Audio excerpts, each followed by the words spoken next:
Kublai Khan, sang penakluk langit dan bumi. Di tengah hamparan padang rumput Mongolia yang luas dan tak berujung, lahirlah seorang anak laki-laki pada tahun 1227 yang kelak akan mengguncang dunia dan menulis babak baru dalam sejarah Asia. Namanya adalah Kublai, putra dari Tolui, cucu dari Genghis Khan, sang penguasa Mongol yang legendaris. Sejak kecil, Kublai sudah menunjukkan kecerdasan dan ketenangan yang luar biasa. Berbeda dengan para pangeran lain yang lebih suka berperang dan memburu, Kublai lebih tertarik pada ilmu pengetahuan dan pemerintahan.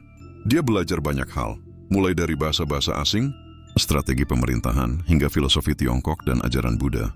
Ayahnya Tolui meninggal saat Kublai masih remaja, namun warisan Genghis Khan tetap melekat kuat pada dirinya. Pada masa itu, Kekaisaran Mongol sudah membentang luas, menguasai hampir seluruh Asia dan sebagian Eropa Timur, namun belum pernah ada yang berhasil menguasai seluruh negeri Tiongkok dengan penuh. Kublai tahu itu adalah tugas besar yang harus ia emban.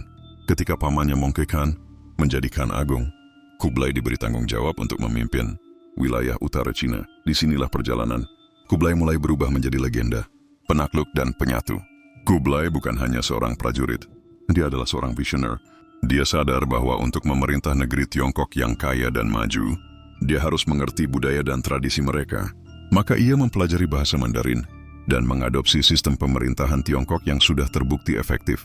Pada tahun 1271, Kublai mendeklarasikan berdirinya dinasti Yuan, dinasti Mongol, pertama yang secara resmi menguasai seluruh Tiongkok. Ia mengangkat dirinya sebagai kaisar dengan gelar Shizu. Namun penobatan itu bukan tanpa tantangan. Para bangsawan Mongol konservatif tidak setuju dengan pendekatan Kublai yang lebih lunak dan beradaptasi dengan budaya Tiongkok. Mereka menganggapnya terlalu Tionghoa dan jauh dari akar Mongol yang keras dan militan, tapi Kublai tetap teguh pada visinya.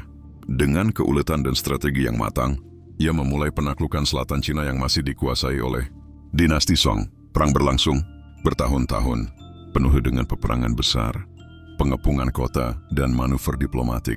Akhirnya, pada tahun 1279, dinasti Song runtuh dan seluruh Cina berada di bawah kekuasaan dinasti Yuan.